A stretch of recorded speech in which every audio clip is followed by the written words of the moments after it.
অনেক দুঃসময় আমরা পার করেছি। এমনও সময় গিয়েছে যখন মনে হচ্ছিল যে আর মনে হয় কোনোদিন এই বুকের থেকে এই পাথরটা যাবে না, যেরকম একটা অবস্থা তৈরি করা হয়েছিল।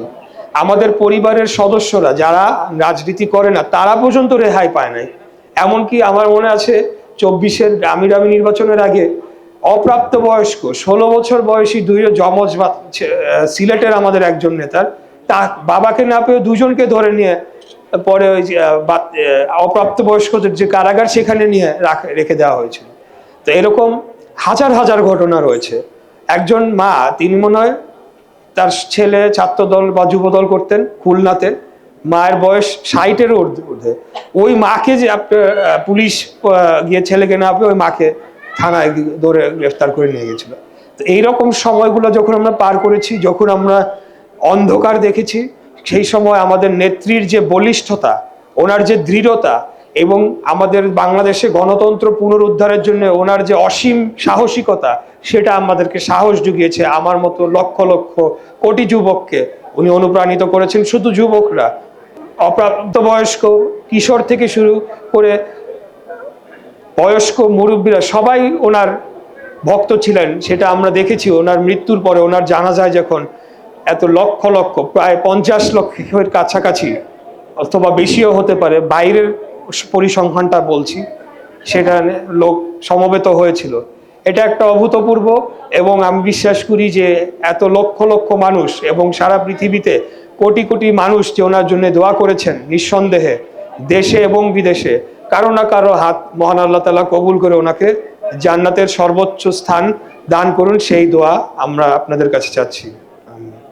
যদি আমি সুযোগ পাই ভবিষ্যতে, তখন আমার কর্মের মাধ্যমে আমি প্রমাণ করে দিতে চাই। বড় বড় লম্বা কথা রাজনীতিবিদরা সবসময় বলে আসছে, এটা আমাদের এই সাবকন্টিনেন্টের একটা চারিত্রিক বৈশিষ্ট্য, বিশেষ করে নির্বাচনের আগে এসে।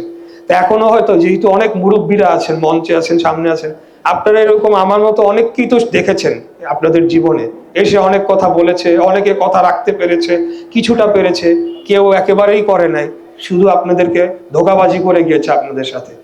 তো আমি বলবো যে আসলে যেটা বলেছি, যদি দায়িত্বশীল কোনো পদে আগামীতে আমি আসি, তাহলে আমার কর্মের মাধ্যমে আমি আমার উদ্দেশ্য এবং আমার নেক নিয়ত আছে কিনা সেটা আমি প্রমাণ করে দেবো ইনশাআল্লাহ। নির্বাচনও হতে হবে এবং সেটাকে কোনো প্রশ্নবিদ্ধ করা যাবে না। একেবারে নিরপেক্ষ একটা নির্বাচন আমাদেরকে অনুষ্ঠান করতে হবে।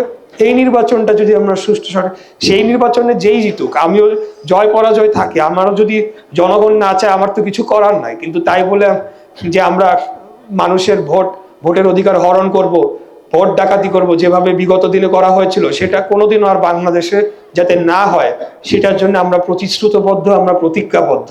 আমরা কোনোদিনও ক্ষমতার বা কোনো লাভজনক পদে অধিষ্ঠিত হওয়ার জন্য অন্তত আমরা রাজনীতি করি না। আমার নেতা দেশ তারেক রহমান আমাকে যেই নেতৃত্ব দিয়েছেন এবং যেভাবে দীক্ষিত শিক্ষা দিয়েছেন, ওনার থেকে যে শিক্ষা আমি গ্রহণ করেছি, সেখানে আমরা কোনোদিন ক্ষমতার জন্য এই লড়াইটা ছিল না। এই লড়াইটা ছিল কেবলমাত্র বাংলাদেশকে স্বাধীন একটা মুক্ত বাংলাদেশ গড়ে তোলার লক্ষ্যে ছিল আমাদের এই লড়াইটা।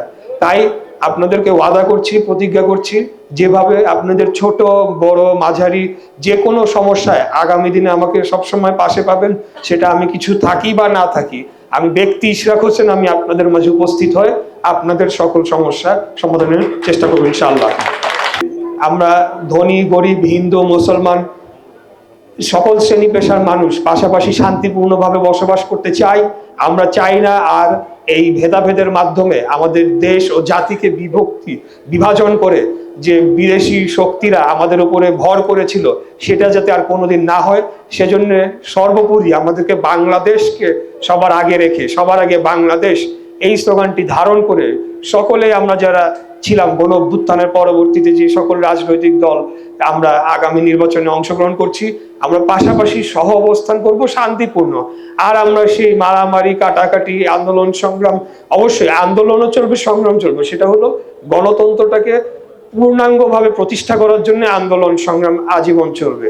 কোনো জালেমের বিরুদ্ধে রুখে দাঁড়ানোর জন্য আমাদের আন্দোলন সংগ্রাম আজীবন চলবে।